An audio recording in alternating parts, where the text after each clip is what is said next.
धनबाद उपायुक्त आदित्य रंजन ने समरनाले सभागार में मनरेगा, आरडीडी, जीएसएलपीएस, झारखंड जल छाजन सहित अन्य योजनाओं की समीक्षा की।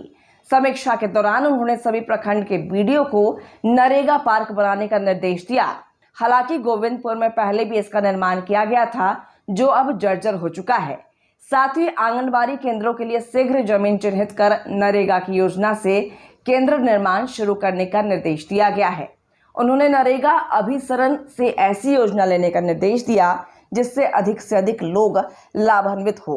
बैठक के दौरान उपायुक्त ने प्रधानमंत्री आवास योजना ग्रामीण, अबुआ आवास योजना, मनरेगा, वीर शहीद पोटो हो खेल विकास योजना, बिरसा हरित ग्राम योजना, बिरसा सिंचाई कूप संवर्धन योजना, 100 दिनों के लिए प्रदान किया गया रोजगार, महिलाओं की भागीदारी, आंगनबाड़ी केंद्र, राष्ट्रीय संसाधन प्रबंधन, श्यामा प्रसाद मुखर्जी रूबन मिशन, प्रधानमंत्री आदर्श ग्राम, सांसद आदर्श ग्राम के साथ साथ Jharkhand state livelihood promotion society एवं झारखंड जल छाजन योजना की समीक्षा की।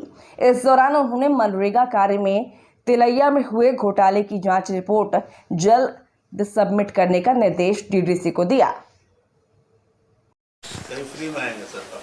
हाँ सर, आज मनरेगा की समीक्षा की है आपने, क्या था पूरा मामला और किन किन जगहों पर लेकुना मिला है? देखिए, नरेगा स्कीम जो है झारखंड के लोगों के लिए बहुत ही महत्वपूर्ण स्कीम है। झारखंड पठारी इलाका है और यहाँ पर जितना जो है हम लोग वाटर कंजर्वेशन पर काम करेंगे उतना ज़्यादा खेती हर भूमि बढ़ेगी और उतनी खेती बढ़ेगी, लोगों की आमदनी बढ़ेगी। तो उसमें मैंडेज पर चर्चा हुई, स्कीम्स के कंप्लीशन पर, क्लोज़र पर चर्चा हुई और नेचुरल रिसोर्स मैनेजमेंट पर चर्चा हुई कि कैसे हम लोग जल संरक्षण को और बढ़ावा दे सकते हैं नरेगा की छोटी छोटी योजनाओं को लेकर।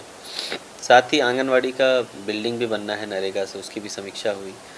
उसमें मूल रूप से देखा गया कि लगभग 450 स्कीम जो है वो मिली है नरेगा से और उसमें 250 कंप्लीट है और 200 के आसपास लंबित है। तो हम लोगों ने 1 महीने का समय दिया है जिसमें कम से कम 150 स्कीम हम लोगों ने उसको कंप्लीट करने को दिया है ताकि ज़्यादा से ज़्यादा पुराने भवन में जो आंगनवाड़ी चल रहे हैं वो शिफ्ट हो सके।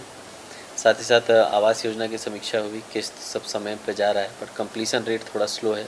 बरसात का सीज़न है इसलिए कार्य थोड़ा बाधित हो रहा है, पर फिर भी हम लोगों ने टारगेट दिया है कि सितंबर नहीं तो अक्टूबर तक जो कंप्लीट होने लायक आवास हैं वो लोगों को दिया जाए।